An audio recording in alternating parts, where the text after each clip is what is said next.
7वां बाब। रूमी सूबेदार के नौकर को शिफा।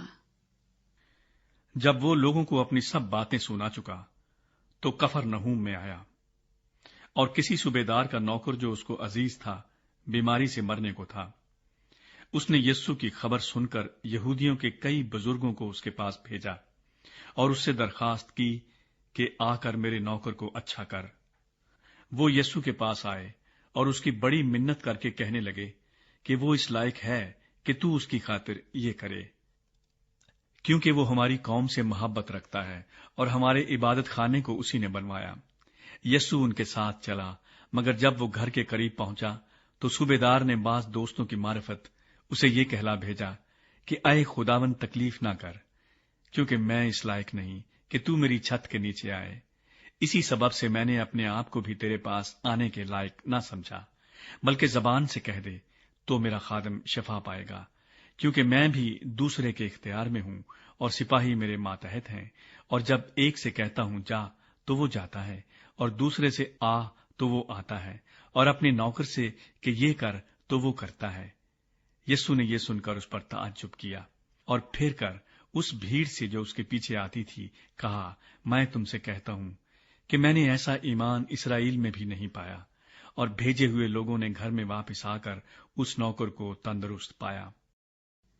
यीशु मसीह बेवा के लड़के को जिंदा करता है। थोड़े अरसे के बाद ऐसा हुआ कि वो नाइन नाम एक शहर को गया और उसके शागिर्द और बहुत से लोग उसके हमरा थे। जब वो शहर के फाटक के नजदीक पहुंचा तो देखो, एक मुर्दे को बाहर लिए जाते थे। वो अपनी मां का इकलौता बेटा था और वो बेवा थी, और शहर के बहुतेरे लोग उसके साथ थे। उसे देखकर खुदावंद को तरस आया और उससे कहा, मत रो। फिर उसने पास आकर जनाजे को छुआ और उठाने वाले खड़े हो गए, और उसने कहा, ऐ जवान, मैं तुझसे कहता हूं, उठ। वो मुर्दा उठ बैठा और बोलने लगा, और उसने उसे उसकी मां को सौंप दिया। और सब पर दहशत छा गई, और वो खुदा की तमजीद करके कहने लगे कि एक बड़ा नबी हम में बरपा हुआ है, और खुदा ने अपनी उम्मत पर तवज्जो की है। और उसकी निस्बत ये खबर सारे यहूदिया और तमाम गिरदो नवाह में फैल गई। यूहन्ना बपतिस्मा देने वाले की कासिद। और यूहन्ना को उसके शागिर्दों ने इन सब बातों की खबर दी। इस पर यूहन्ना ने अपने शागिर्दों में से 2 को बुलाकर खुदावंद के पास ये पूछने को भेजा कि आने वाला तू ही है या हम दूसरे की राह देखें। उन्होंने उसके पास आकर कहा, यूहन्ना बपतिस्मा देने वाले ने हमें तेरे पास ये पूछने को भेजा है कि आने वाला तू ही है या हम दूसरे की राह देखें। उसी घड़ी उसने बहुतों को बीमारियों और आफतों और बुरी रूहों से नजात बख्शी, और बहुत से अंधों को बीनाई अता की।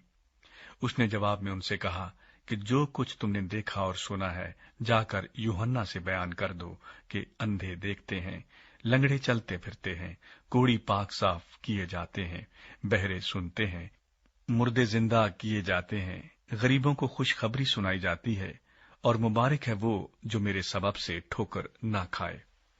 जब यूहन्ना के कासिद चले गए तो यीशु यूहन्ना के हक में लोगों से कहने लगा कि तुम बियाबान में क्या देखने गए थे?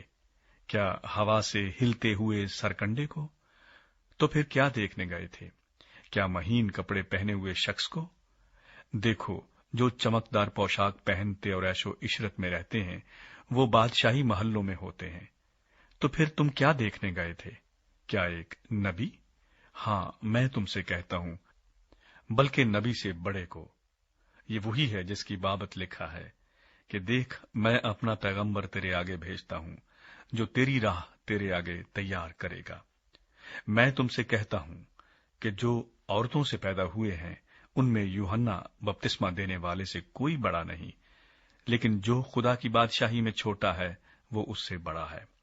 और सब आम लोगों ने जब सुना तो उन्होंने और महसूल लेने वालों ने भी यूहन्ना का बपतिस्मा लेकर खुदा को रास्तबाज मान लिया। मगर फरीसियों और शरह के आलिमों ने उससे बपतिस्मा न लेकर खुदा के इरादे को अपनी निस्बत बातिल कर दिया। पस इस जमाना के आदमियों को मैं किससे तशबीह दूं, और वो किसकी मानिंद है? उन लड़कों की मानिंद है جو بازار میں بیٹھے ہوئے ایک دوسرے کو پکار کر کہتے ہیں کہ ہم نے تمہارے لیے بانسلی بجائی اور تم نہ ناچے، ہم نے ماتم کیا اور تم نہ روئے؟ کیونکہ یوحنا بپتسمہ دینے والا نہ تو روٹی کھاتا ہوا آیا نہ میں پیتا ہوا، اور تم کہتے ہو کہ اس میں بدرو ہے۔ ابن آدم کھاتا پیتا آیا اور تم کہتے ہو کہ دیکھو کھاؤ، اور شرابی آدمی محصول لینے والوں اور گناہگاروں کا یار۔ لیکن حکمت اپنے سب لڑکوں کی طرف سے راست ثابت ہوئی۔ یسوع مسیح شمعون فریسی کے گھر۔ پھر کسی فریسی نے اس سے درخواست کی کہ میرے ساتھ کھانا کھا۔ پس وہ اس فریسی کے گھر جا کر کھانا کھانے بیٹھا۔ تو دیکھو ایک بد چلن عورت جو اس شہر کی تھی، یہ جان کر کہ وہ اس فریسی کے گھر میں کھانا کھانے بیٹھا ہے، سنگے مرمر کے عطردان میں عطر لائی، اور اس کے پاؤں کے پاس روتی ہوئی پیچھے کھڑی ہو کر اس کے پاؤں آنسوؤں سے بھگونے لگی، اور اپنے سر کے بالوں سے ان کو پونچھا، اور اس کے پاؤں بہت چومے اور ان پر عطر ڈالا۔ اس کی دعوت کرنے والا فریسی یہ دیکھ کر اپنے جی میں کہنے لگا کہ اگر یہ شخص نبی ہوتا تو جانتا کہ جو اسے چھوتی ہے وہ کون اور کیسی عورت ہے، کیونکہ بد چلن ہے۔ یسوع نے جواب میں اس سے کہا، اے شمعون، مجھے تجھ سے کچھ کہنا ہے۔ اس نے کہا، اے استاد، کہہ۔ کسی ساہوکار کے 2 قرضدار تھے، ایک 500 دینار کا، دوسرا 50 کا۔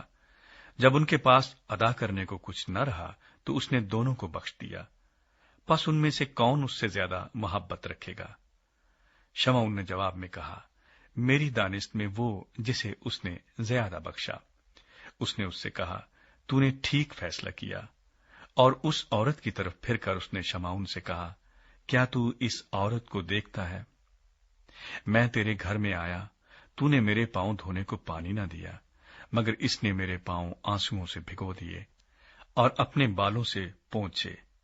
تو نے مجھ کو بوسہ نہ دیا، مگر اس نے جب سے میں آیا ہوں میرے پاؤں چومنا نہ چھوڑا۔ تو نے میرے سر میں تیل نہ ڈالا، مگر اس نے میرے پاؤں پر عطر ڈالا ہے۔ اسی لیے میں تجھ سے کہتا ہوں کہ اس کے گناہ جو بہت تھے معاف ہوئے، کیونکہ اس نے بہت محبت کی۔ مگر جس کے تھوڑے گناہ معاف ہوئے وہ تھوڑی محبت کرتا ہے۔ اور اس عورت سے کہا، تیرے گناہ معاف ہوئے۔ اس پر وہ جو اس کے ساتھ کھانا کھانے بیٹھے تھے اپنے جی میں کہنے لگے کہ یہ کون ہے جو گناہ بھی معاف کرتا ہے؟ مگر اس نے عورت سے کہا، تیرے ایمان نے تجھے بچا لیا ہے، سلامت چلی جا۔ Please subscribe.